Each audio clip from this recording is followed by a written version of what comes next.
Hello and welcome back to another YouTube video. Today I'm going to be doing something slightly different. I'm going to be doing a Tahm Kench gameplay guide. So if you enjoy the content, like and subscribe and let's get into it. So right now, my Kaden is going to die.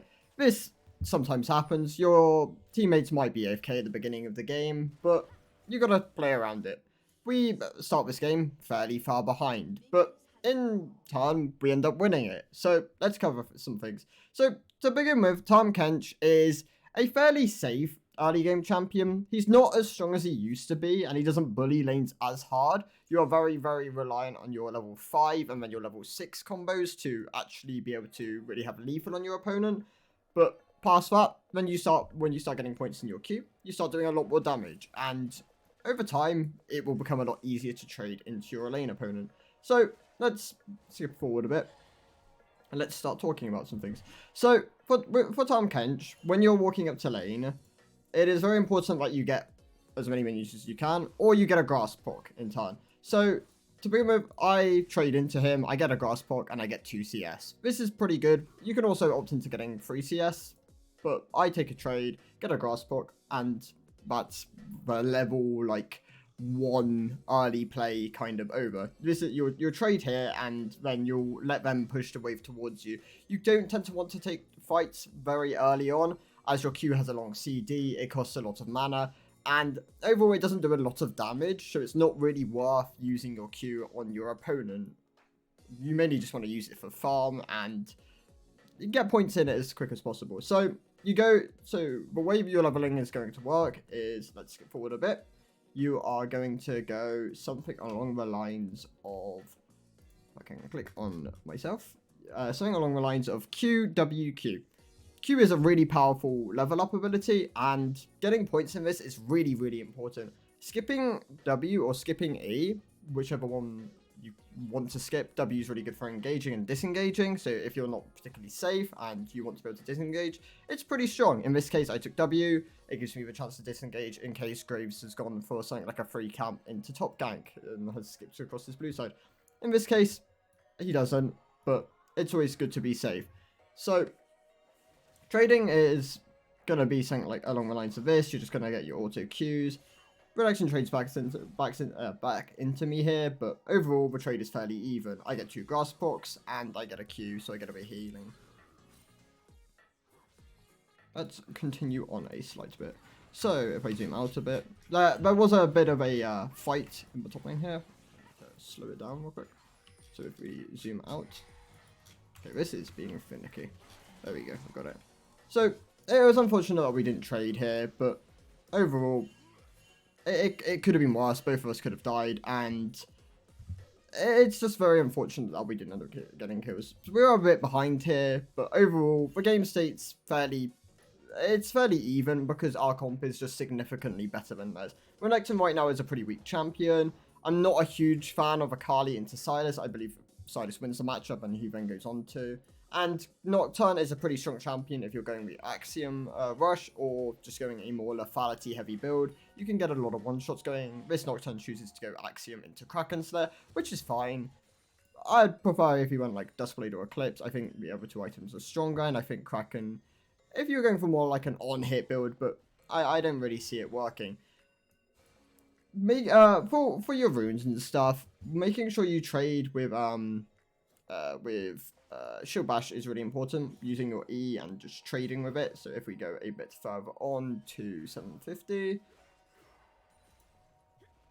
around here, so this is the first kill and death in my case. I could have survived this. I chose not to flash and just pull him on the turret. He locks me down, burns Ignite, and trades 1 for 1 here. This is still positive for me.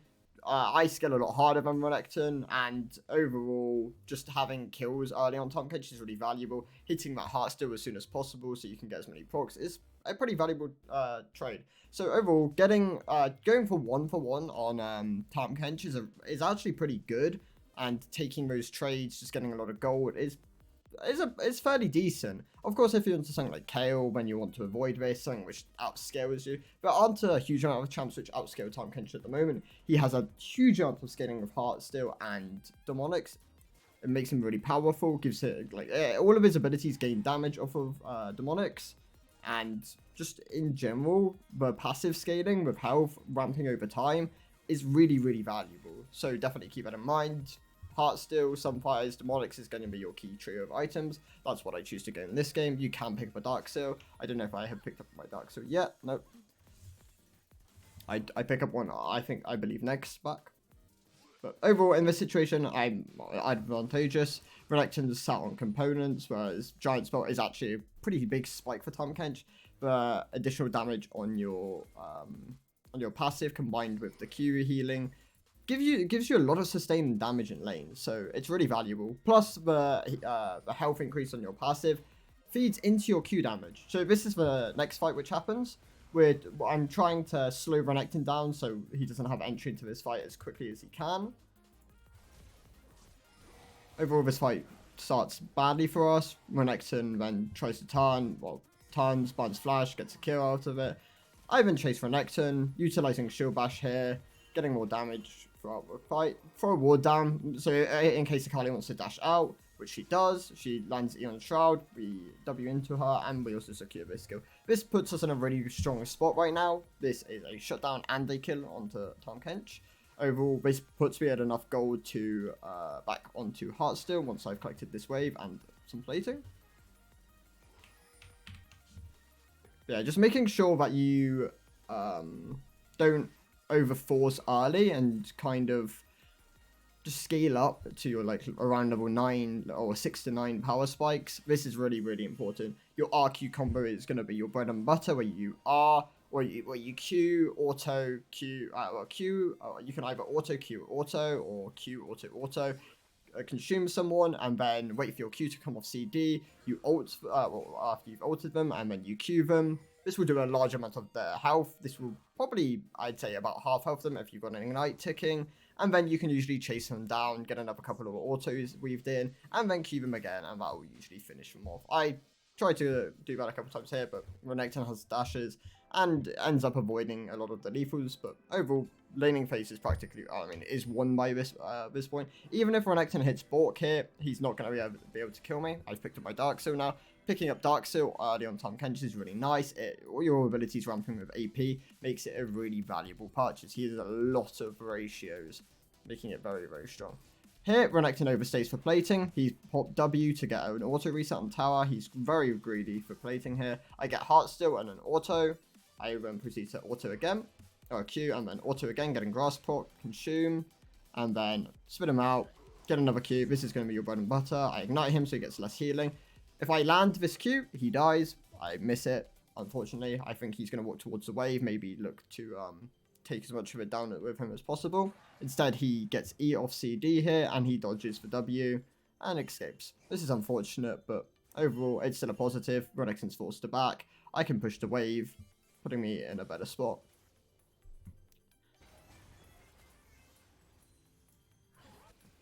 Renekton then, thinking he has Bork, he's in a stronger spot, because I'm running a health stacking item. I do have some armor, so it nullifies a bit of Bork's potential.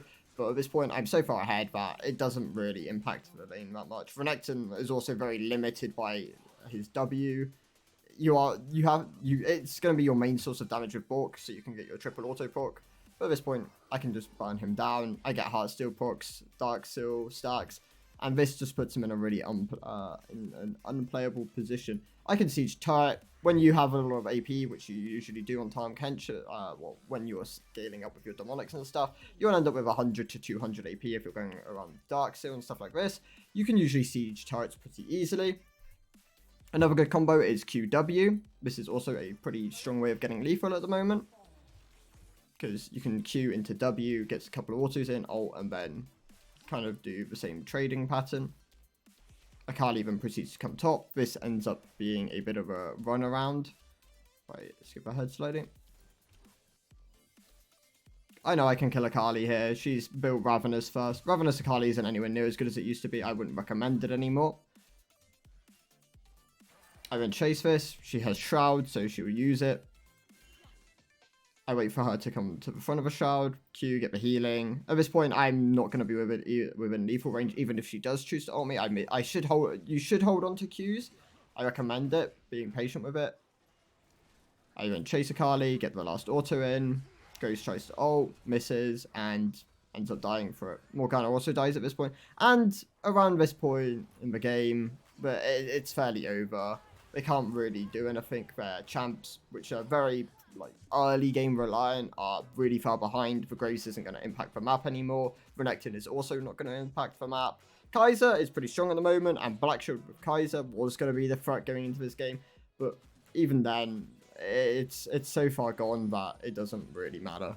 So overall, just making sure that you're being patient and waiting for opportunities within laning phase, dragging them under your turret is really important to remember on Tahm Kench. It's a really strong ability which you can do. It's a 3-second hold. Second wind is really strong on Tahm Kench as well. Second wind D shield, lots of sustain through that. Making sure you also stay cool. Just in general, as a ranked tip, staying cool is really, really important. If you get hot-headed and you make bad decisions, then it will continue to impact, and that can snowball, and some games can be lost just through that. At this point, the game's fairly over, so we go to the last fight, which is a round. Oh yeah, I wanted to show this. So, but another valuable part of Tahm Kench is his shielding on his R, making sure you utilize it to save teammates. You're going to use it a lot more for lethal in the top lane, but even things like here where Akali's looking for lethal on Sylas, you can consume Sylas, give him the shield, and Akali can no longer find lethal. Lots of opportunities like this. This game then turns into a Baron, and at that point, they surrender. So, thank you guys for watching. I hope you enjoyed. Give me some tips if you have any. This is my first one. I kind of want to try some gameplay, guys. I have recently hit rank 8 Tahm Kench at the moment, so I am putting a lot of time into playing this champion. He is my go-to at the moment for this season. Tahm Kench, Nasus, and Mundo. I enjoy playing all of these champs. I delve in other things, but for the moment, I like playing scaling tanks. So yeah. Yeah. Like I said, if you enjoy the content, like and subscribe, and I will see you in the next one. Goodbye.